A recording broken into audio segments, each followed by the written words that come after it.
Corey Kispert, what did we ever do to you, man? Nah, I'm just kidding. But Corey Kispert goes off for a career high 33 points as the Wizards get crushed in Atlanta.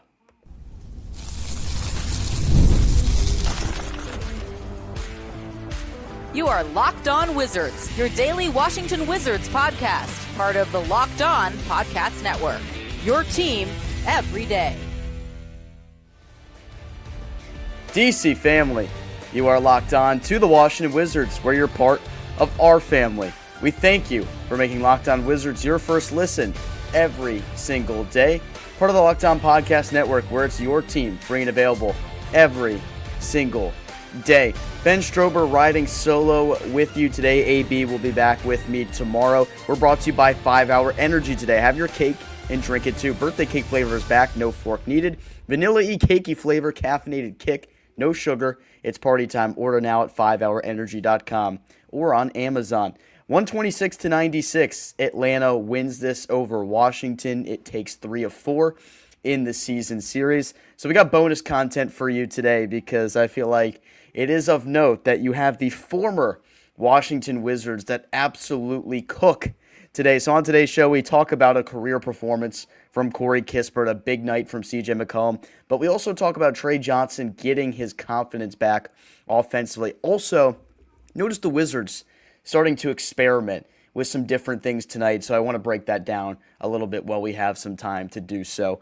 Just a blowout loss, nonetheless. Not a lot to say about that, to say the least. But how about Corey Kispert, former Washington Wizard, of course, goes over in the trade to get Trae Young with CJ McCollum. He goes off for a career high tonight.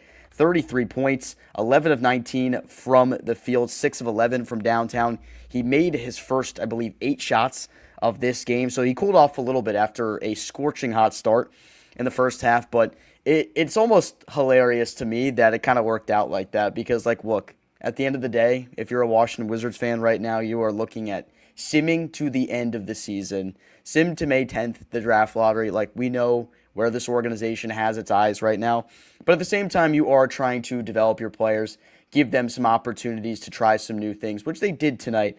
But I think it is of note to reference the defense that we saw from Washington tonight because it wasn't good. A lot of the same stuff in transition that occurred because Washington once again struggled with turning the basketball over. Another 14 tonight. Struggles from behind the arc for Washington were apparent at 27% from the field, from 3 at 9 of 33. Shot only 38% from the field. So these are kind of the results you're going to expect. You still don't have Sarr out there, which I think is a massive, massive detriment to your offense. You didn't have Keyshawn George there as well, so another big loss offensively. Not that those guys were going to propel you to a win in this game or make you that much more competitive, but I don't think the score would look as lopsided as it did today if you have those guys out there. But that's just kind of the reality of the situation that we are in right now as Wizards fan and watching these games. It is not easy to do. It really is not easy to do. And you think back like the first game that you play against Atlantic. They did this like weird back-to-back bit. The NBA doesn't want to do trada, yada, yada, yada. First game they played back on Tuesday. The Wizards turned the ball over 5 times to start the game before they could even take a shot. Today, the first 5 possessions, they didn't turn it over. They just missed all 5 shots. So I go, all right, well, I guess that's an improvement. I guess that is better than what we saw from the previous night. But no, at the end of the day, like, it's pretty bad basketball. It's pretty hard to watch. And at the end of the day, like, you just got to understand the position that they're in right now. Like, there's going to be expectations that guys have to play better because at the end of the day, they do. Like, these are NBA players, so guys will have to be better. But there was a lot of frustration I noticed from this game. It was coming from all around. I noticed like the physicality, I think, was getting to Washington a little bit today. Atlanta was physical with these guys. And, the Wizards are not in a spot where they're going to get a lot of calls. And I'm not going to sit up here and bitch about the calls. Like, that's not what I'm going to do. I do think there were some missed calls on both ends, but I do think Washington is definitely not in a spot where they are the beneficiary of something like that. And you notice at times where it gets chippy and it gets frustrating. Saw Bub Carrington get really frustrated tonight. Another really tough night for him, just in terms of his offensive production. So he and Bilal both played 22 minutes tonight. Bub, once again, 2 points. So he scored 4 points in his last 2 games. He was just 1 of 4 from the field, so not very assertive. Dished out 5 assists compared to just 1 turnover, so that's pretty good. Grabbed 5 rebounds, but a lot of stuff. You can start to feel the frustration for Bub Carrington. And at the end of the day, like we've said, this kind of feels a little bit like what we saw from him early in the season, where there's just some moments where it's the highs and lows that you get of an NBA season. And I think Bub is in one of those positions right now. Like, I feel like he's kind of had this roller coaster of a season where it started low, it got really high at one point, and it's kind of dipped down a little bit low right now. But there's a lot of games left, and he's going to get plenty of opportunities to try to initiate the offense, try to play some point guard, and try to develop his game a little bit. But, like, at the end of the day, like, I think we know what Bub is. And I think Bub can have a role as a bench player for this team. I think he can have a meaningful role for this team in the future. So I'm not going to write him off as a Jag. That's not like what I'm going to do in this situation. But at the end of the day, like, he does need to get his confidence back. A guy that did get his confidence back tonight was Tre Johnson, who had one of his best nights, I think, recently since he's come back from injury a couple weeks ago. He had 14 on 71% from the field, 5 of 7, knocked down both of his looks from the outside. Did turn the ball over 4 times. I think he forced it into a couple of areas that he shouldn't have at times, but that's kind of just been a common theme for Washington offensively because they've been a little bit short at times. And I saw a lot of the discourse around Tre Johnson today. I saw some people mentioning that Keefe took him out of the game as he was getting hot, and I understand the frustration with that. Like, I totally understand the sentiment, but he is on a minutes restriction right now. Like, that has been confirmed by the organization. He played 20 minutes. Like, that is the minutes restriction that he appears to be on, so I guess they wanted to manage his minutes that way tonight. Sometimes when you're watching a game like that, you just sit there and you think to yourself, you say, what do I really even watch for in a game like this? Because it just gets away from you really quick. Like, just looking at the Real app right now at the different runs in this game. In the first quarter, a 14-2 run by Atlanta, a 16-4 run by Atlanta in the second quarter, and then another 16-4 run in the third quarter. When things go bad for Washington right now, it often snowballs. And we see that really often. I think at times, like, you see some of the guys that lose confidence because they're in the position they're in. When you're out there pretty shorthanded, pretty depleted on most nights, and you know, like, what the goal of your organization is, I think it's really tough to go out there and play the best basketball you can every single night. That's probably the biggest issue I've seen right now is you've just seen this snowball effect type of stuff, and I think it gets really frustrating for a lot of these players. And I don't know, like, at the end of the day, like, I think Washington's in a position where they don't need to, like, go to ridiculous lengths to tank or lose these games the way they did against Sacramento, the way they did against Indiana in 2 games, because, like, those teams are so bad that it's literally an outlier in this scenario of how bad those teams are and, like, what measures you need to really take in that situation. But when you're facing a team like Atlanta that's probably going to make the play-in tournament right now, has some talent out there. CJ McCollum dropped 25 tonight. Corey Kispert, a veteran player. Like, you have to imagine for those guys, it felt like practice for them because, those guys were probably giving buckets to our young players in practice all the time. And it probably just felt like one of those nights for them. Like, you understand what the scouting report is for sure. And you know what the scouting report looks like on the other side. We got the nugget from Megan McPeak today on the Monumental broadcast saying that the scouting report on the other side now includes Anthony Gill on it. That's something you probably wouldn't have expected to happen earlier in the season. But that's kind of where you are. You have Anthony Gill playing 31 minutes, just below the team high. The team high tonight, Will Riley, 36 minutes. I want to talk about him because I saw them experimenting with Riley. He had a double-double tonight, 14 and 10. I want to tell you what I noticed about their experiment with Will Riley at point guard when we come back. Welcome to the 5-Hour Energy Flavor Draft with 18 different flavors to choose from, including new options like Confetti Craze, Fruity Rainbow, or Cotton Candy. There's something for everyone. The board is set, the flavors are ready, and I've got my number 1 pick for the 5-Hour Energy Flavor Draft. First off, bringing back Cotton Candy 5-Hour Energy was such an elite decision. If I'm drafting flavors, though, my top pick has to be Fruity Rainbow. It's bright, sweet, and it doesn't have that heavy aftertaste. Confetti Craze is awesome, too, but Fruity Rainbow is my number 1 overall. And honestly, my sleeper pick, still got to be Cotton Candy, man. I am psyched that they brought that back. If I got the opportunity to, I'm stocking up on that right now.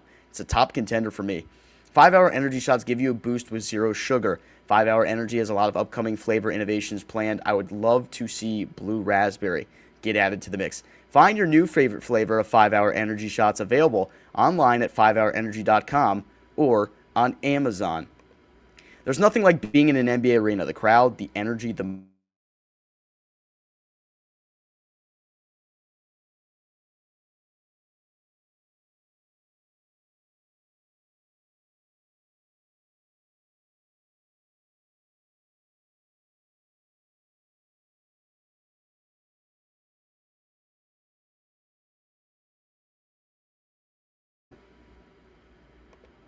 right, I think we're back. You love seeing all the prices up front. Zone deals stand out. You choose the section. Game Time picks the seats, and you save great last-minute options, too, with NBA tickets showing up at solid prices. Everything feels quick, intuitive, and stress-free from start to finish. Take the guesswork out of buying NBA tickets with Game Time. Download the Game Time app, create an account, and use code LOCKEDON for $20 off your first purchase. That's code LOCKEDON for $20 off. Download the Game Time app today, and remember, it's GameTime.co, not GameTime.com. Something I noticed in Will Riley's 36 minutes tonight, I think we're really starting to see this Washington offense experiment with different things. And one thing we've talked about a lot this year is when will we see those minutes where Will Riley gets the reps at point guard? And we saw that tonight where they had him out there initiating an offense that consisted of him, Justin Champagnie, Anthony Gill, Jaden Hardy, and then Leaky Black, who's on the two-way contract now as well. So when you see that situation, you're like, okay, maybe Hardy is a guy that like already got some experience trying to play point guard in Dallas. It didn't really work. I don't think Washington really plans on experimenting with that. So they gave the opportunity to have the 6'9.5" kid, Will Riley, a rookie, get those reps. And I thought tonight it was proven to me like he's going to be the biggest beneficiary of the weight room. Because one thing about playing point guard, obviously outside of how difficult it is and how hard it is to learn in the NBA, you got to be able to withstand some of the brunt and physicality that comes with it. I think Atlanta was really purposeful, or purposeful is not the best word. I think they had great intent defensively. I think they really tried to match up with a lot of physicality. And you notice on situations where they're trying to set the high ball screen for Will Riley, and they are meeting him right there. They are physical with him. They're trying to muscle him off the basketball. And I think we saw that happen on a couple of occasions. And it wasn't all bad for Will Riley experimenting at point guard, but there's definitely a lot of room for him to grow. I think he showed some innate ability once we've seen throughout the entirety of the season with the guy is like he just has skills that make sense for him at his position playing on the wing. But him handling the basketball, we know he has that as part of his repertoire. And I thought he dished a couple of really nice pocket passes in this game. I was really actually thrilled with some of the play I saw with him, like trying to initiate out of the pick and roll. I just think there's a lot of work that needs to be done, and I think the weight room is obviously going to be his best friend in a situation like this. And I saw a lot of people saying that they don't like this decision for Keefe and the front office, I guess, to like try and experiment different things, like Riley playing a little bit at the one. I don't mind it. I think given the position that you're in right now, you're trying out different things, like the results on the floor obviously do not matter right now. So like you're using this almost as practice game reps. And I think if you're trying to envision what Will Riley's ceiling is as a player, you'd imagine being that like point forward type of wing, a guy that like can handle the basketball and initiate an offense like Jason Tatum can. Albeit it took Jason Tatum like 5 years to really be able to do the things that he does right now. So maybe you try to get a little bit ahead of it here. With Will Riley, like you're in a situation where you can afford to do it. You can have guys playing a little bit out of position right now, just trying out different things. And at the end of the day, like you're going to see mixed bag of results. You're going to see some really good things like you saw from Riley tonight, and you're going to see some poor results. And that's okay. Like you are welcoming the poor results right now. You learn from these mistakes. You learn best ways to grow from it. That's kind of the way it is. And I understand like a lot of people don't want to see it because Riley had been playing so well off the basketball, great at cutting the basket, great even in the spot-up moments and shooting. There's a reason that he's fourth in scoring this month amongst rookie players, which is that's no joke, man. Like Will Riley has had a really good month of February, and I think he started to receive a little bit of recognition as a rookie that maybe if he'd gotten reps throughout the entirety of the season, his name would be a little bit higher in the conversation for rookies that have really stood out this year. I think he's going to continue to stand out over the final 25 games or so this season. So I'm happy that the Wizards use this opportunity to experiment a little bit, but at the end of the day, the results are tough. They are. Losing by 30 isn't fun. It's not fun for me. It's not fun for you. It sure as hell isn't fun for the players. It's not fun for anybody involved, but this is what we signed up for. I said this the other day. This is the process that comes with it. And, you know, the light at the end of the tunnel, if you have right now, if you're a Wizards fan that's struggling to get through these games, is this is the end of this tanking stuff. You're not doing this anymore next year. And if they're bad next year, if the results aren't good, then there's going to be repercussions for it, because there's not going to be an expectation that this team is losing like this anymore. That is the bottom line here, and that's what you have to look forward to. Let's see. We got some comments here, so I'm going to read some of them right here. All right, we got one here from Izzy. Thank you for subscribing and liking the Locked On Wizards channel. Be sure to spread the word of the Locked On Wizards podcast, your number one Wizards coverage that you get every single day. Well, it's getting harder and harder to have patience with Bub. It's been a really tough past couple of nights. There's no denying that with Bub Carrington. You can see the lack of confidence on him right now. And just like in the day-to-day basketball stuff that he was doing well for a little while, like including shooting from the outside and then getting to his mid-range spot and shooting from there, it's not going down the same way it was at one point. So I am confident he will be able to get his shot back. I think that's a real skill that Bub Carrington will always have part of his game. He is in a big shooting slump right now, and it's tough to deny it. Like, it's tough to see it every single night, and I like Bub a lot. I really do. So, like, this is not easy for me to say, not easy for me to watch every single night, but you can't deny that he has not played well lately. So, you're going to see that. Let's see. KK was in the Monumental practice facility playing his old team in a scrimmage. That's what it felt like with Kispert, for sure. And I thought, that was the point that I made. Like, it definitely just felt like practice for him and McCollum, because they just knew exactly what to get guys to bite. You saw a couple of instances where Kispert will go up for the ball fake, got Tre Johnson up in the air, fouled him on a three-point shot. Tre Johnson fouled CJ McCollum on a drive to the bucket pretty hard. It was an incidental foul. Dyson Daniels took offense to it, shoved Tre Johnson, and I was like, all right, come on, guys. Like, these are former teammates and friends. Like, I don't think Tre Johnson was going out there trying to hurt CJ McCollum. We know that wasn't the reality. Let's see. Just gotta sigh and keep the faith. AJ will do miracles on us. Well, it's never a guarantee that you get AJ DeBonsa, is it? It's just never a guarantee in this situation, but that is the goal for this year. That is why you are losing the way you are losing right now. You want a chance to get a player like that, a chance to get a Cameron Boozer, a chance to get a Darren Peterson. You have to suffer in the NBA as a team like the Wizards to get to the promised land. And think about all of the years of suffering that so many organizations went through. You do hope that the Wizards maybe can actually spend a shorter time rebuilding than some of these other teams did. I saw a graphic saying that the Spurs basically rebuilt, not the Spurs, sorry, the Pistons rebuilt in 2 years because they were 8-48 at one point 2 years ago. They were so bad for so many years. They were on that losing streak of 28 games in a year. They actively weren't tanking. So hopefully you don't see something like that for Washington. I don't want to ruffle anyone's feathers or get anybody worried that something like that could happen. But just because you end your tank officially, like, that doesn't mean you're going to get the results you need. Now, I do think the Wizards have made the moves necessary in picking up Trae Young and Anthony Davis, that if they are healthy, those guys are going to win you some basketball games. You're going to be a lot more competitive, so I'm not necessarily worried about that.